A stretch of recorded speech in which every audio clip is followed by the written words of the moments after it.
Do you want to know if you're actually making gains with your push-up? Well, stick around and find out. Today's video is all about breaking down push-up technique cues, and more specifically, the ones that I think don't get enough love and attention.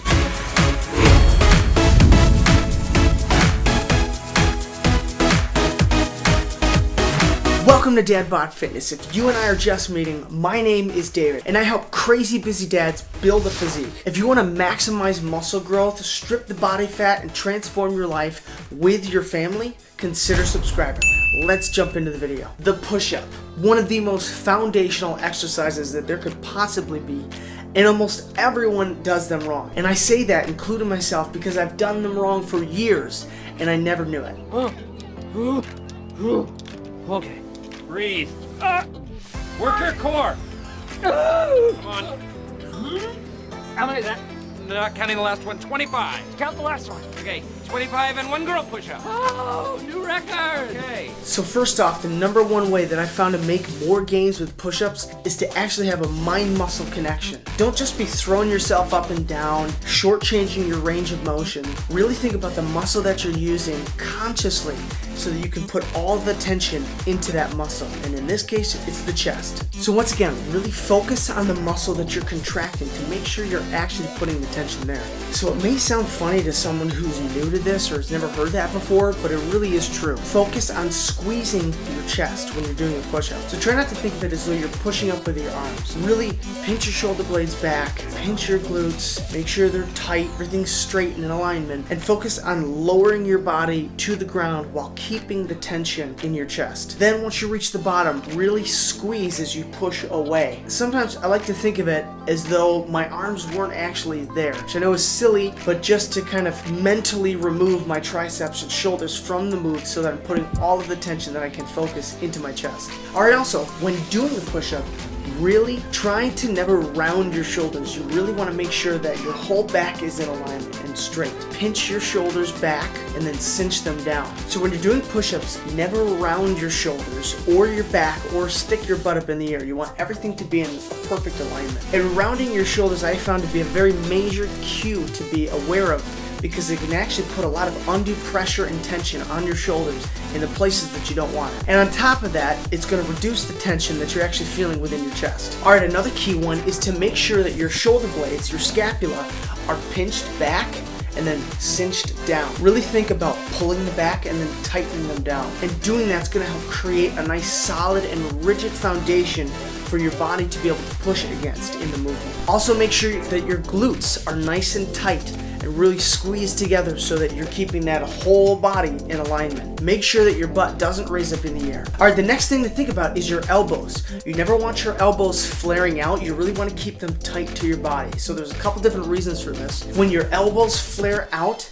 your shoulders are going to start to take more of the brunt of the movement, but it's going to put you into more internal rotation, which is really not good for your shoulder and can again put a lot of undue stress and tension on your shoulders, and that can then eventually lead to injury down the road over time. Another reason for doing this is that when you keep your elbows really more tight to your body, you're going to notice that the tension then is more put into the pectoral muscles. It's going to allow you to really focus on squeezing and pushing with your chest versus with your triceps and shoulders. Now they're still involved, but it's going to put the main focus into your chest. Now a great way to avoid this, where your elbows are flaring out, is to give the military push-up a try with your arms at your sides, where your elbows are really almost touching your sides. This is a really great way to really make sure that your elbows are nice and tight. The downside here is that this movement really puts more of the tension and the pressing into your triceps, and therefore it's less chest activation. Alright,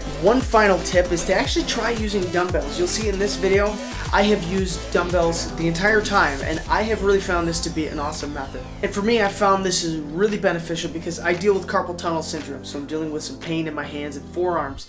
And when you can get that wrist straight, it takes a lot of that tension and pressure away. It's really kind of tough when you're doing the push-up and your hand is almost at a 90-degree angle. This, compared to this, takes that all away. On top of that, you're then going to be a few more inches off the floor, depending on how big the dumbbell you're using is, and you can actually get more tension and more stretch on the pecs at the lower portion of the push-up. And that in turn is going to then translate into more gains for your chest. Alright, and there's one bonus tip, which is really not a bonus. I mean, how could you really forget this? But to really take your push-ups to the next level, add resistance. So there's not a lot of ways to do this with a push-up. You could try some different methods, and they have some different tools and actual exercise equipment out there, like using bands and things like that. So what should you use for resistance, you may ask? You're a parent, capitalize on that and make it loads of fun for your kids as well. But seriously though, throw your kids on your back. I mean, I've shown this before in one of my previous videos. I'll link it up here in the card above. But they have a blast getting to ride on your back. And you're talking, depending on the size of your kid, and as they grow, they're going to get bigger, and that's more tension. But you can even start with your youngest. I mean, I started with my daughter here. She's somewhere around 30 pounds, so you're talking that's 30 more additional pounds of resistance on top of my own body weight. And my son is then pushing, over 40 pounds, and then you could keep progressively overloading, which is the key, by using your kids as additional weight. Make sure to check out the links that I have down in the description below. I included several resources from some awesome fitness YouTubers, and I guarantee you will learn something from every single one of them in regards to how to do a push-up the most effectively and have the perfect form. And I do have to say, Athlean X by far, I think, has the most value to add there. So definitely check out his video on push-ups if you haven't seen it. He's got several. If you enjoyed that video, it would be an honor to me if you would smash that like button and make sure to subscribe. Tap that notification bell as well so you don't miss any of the upcoming videos in the future. So if you want to maximize your results at home with as little time as possible, click or tap the screen right up over here to check out the first step in this video series. Or click or tap the screen over here to continue on to the next step in this series. Truly, thank you so much for watching. As always, be intentional and bring the intensity. Can't wait to see you in the next video.